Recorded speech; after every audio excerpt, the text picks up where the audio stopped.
you must guide which direction you're going in, right? That's why all your tax money went into creating the pill. The pill, the birth control pill, because they tried the music, they tried the drugs, they tried the booze, the miniskirts in the 1920s, the roaring 20s, but the fallout was incredible. You had all these unwanted pregnancies and orphanages springing up all over the place to take care of it all.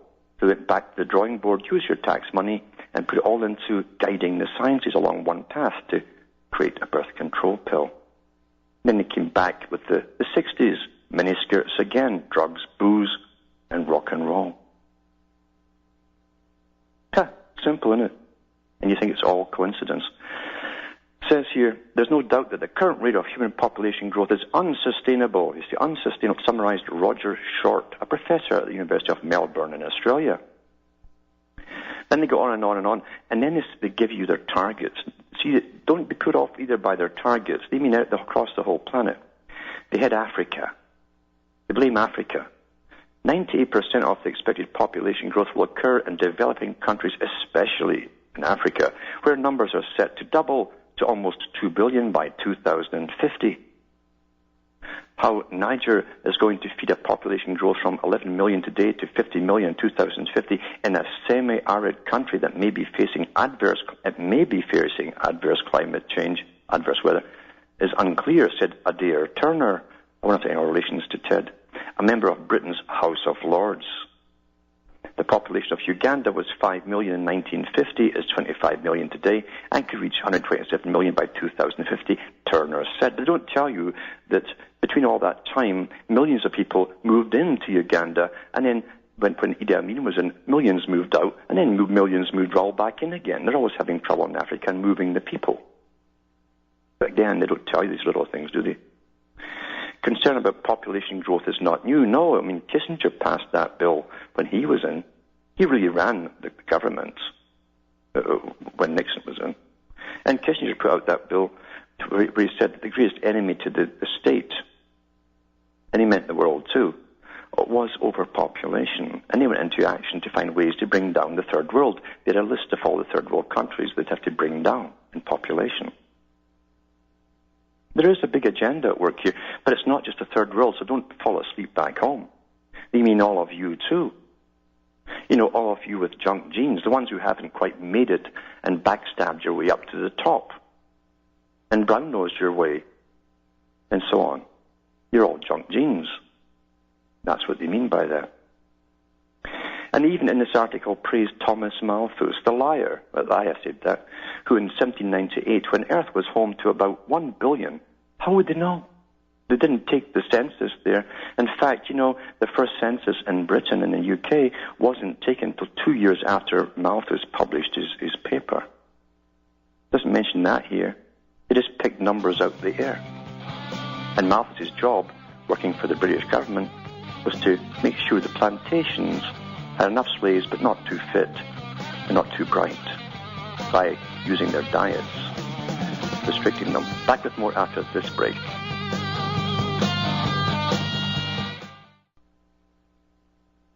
You're listening to the Republic Broadcasting Network, because you can handle the truth.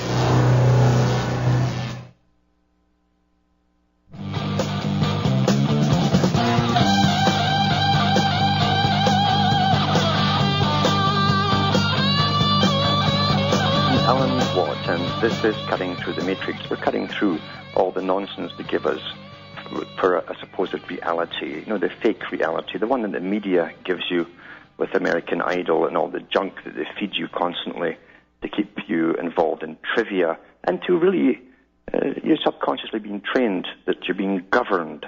You see, it's called governance. And you're not to be involved in deciding anything for yourself anymore. Any major things that happen in life, you leave it to the big boys above you, these faceless people, and often nameless people, except for the few that they give you to prattle on about. But allow them, the experts, to deal with all the big things, and your job is to obey. That's the new governance. That's what they mean by governance. The Club of Rome said democracy was just too untidy. They couldn't get their agenda through with all these competing factions and people with rights and all that kind of stuff. So they'd have to do in a different way, post-democratic, they call it governance, training the public to accept they're being governed by a better class of people. Simple, isn't it? Pretty simple. Very simple. And a long time ago, as I say, before you were born, they set up these organizations. And they even said in the Club of Rome, it's all part of the big conglomerate of foundations that deal with philanthropy on behalf of the big global bankers. In other words, it's a parallel government to get their agenda through under the guise of helping people. They help you by taking all your rights away, but they give you peace and safety. Very old trick. The United Nations, this is from March 27, UN climate change plan would likely shift trillions of dollars to form a new world economy. March 27, as I said, 2009. A United Nations document on climate change that will be distributed to a major environmental conclave. Now, do we get invited to these conclaves?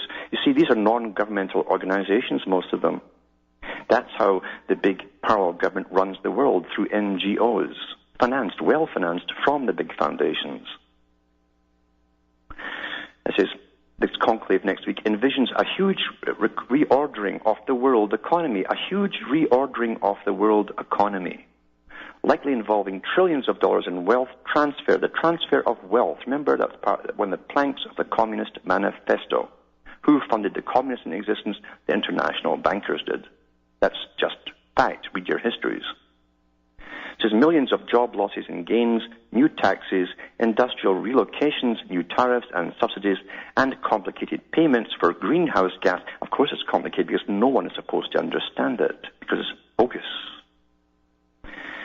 So greenhouse gas abatement schemes and carbon taxes, all under the supervision of the world body, the United Nations, the organization that no population on the planet voted into existence.